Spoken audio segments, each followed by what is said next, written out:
Le vieux là, il a Alzheimer ou c'est comment? Tu oublies vite, hein? Hein?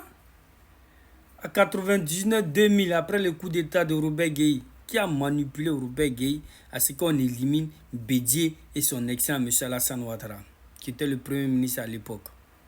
C'est pas toi, Laurent Gbagbo. Pourquoi? Parce que tu avais tellement peur de leur frappe, tu as demandé à ce qu'on les élimine. Et tu es parti aux élections avec le général Robert Gueye. Les élections que le général Robert Gueye a gagnées. Suite à ça, tu as dit non, c'est toi qui as gagné. Suite à ça, le général Robert Gueye, il est mort. Non, vous l'avez tué. 90, avec le père fondateur Félix Houphouët-Boigny, tu as créé le désordre dans ce pays. Tu as demandé à ce que les Ivoiriens sortent. Tu as même traité le père fondateur de la République de Côte d'Ivoire de voleur. Mais les inconscients à cette époque l'ont traité de voleur aussi. Mais après sa mort, tout le monde s'est rendu compte que ce n'était pas lui le problème, mais le problème c'était bel et bien toi. En 2000, pareil, l'ordre public. Tu as fait croire aux Ivoiriens n'ont qu'à sortir pour aller se battre contre l'armée parce que le général Gueye veut prendre le pouvoir par la force.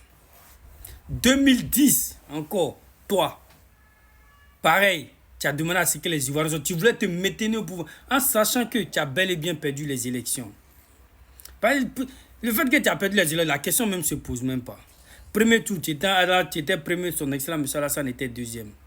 Bédié s'est associé avec lui. Donc comment ça se fait que tu vas venir faire croire aux yeux du monde entier que toi tu as gagné? Et puis il veut endormir le peuple ivoirien avec ça. Soyons concentrés les gars.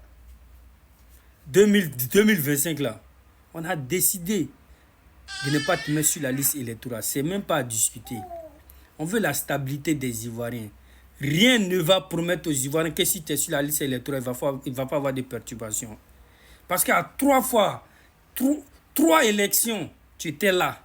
Il y a eu perturbation. Donc pourquoi cette fois-ci, il ne va pas avoir de perturbation si à ton nom sur la liste électorale? On va essayer sans toi. On verra comment ça va se passer. Et tu vas attendre 2030 et on verra ça. Si tu es toujours vivant.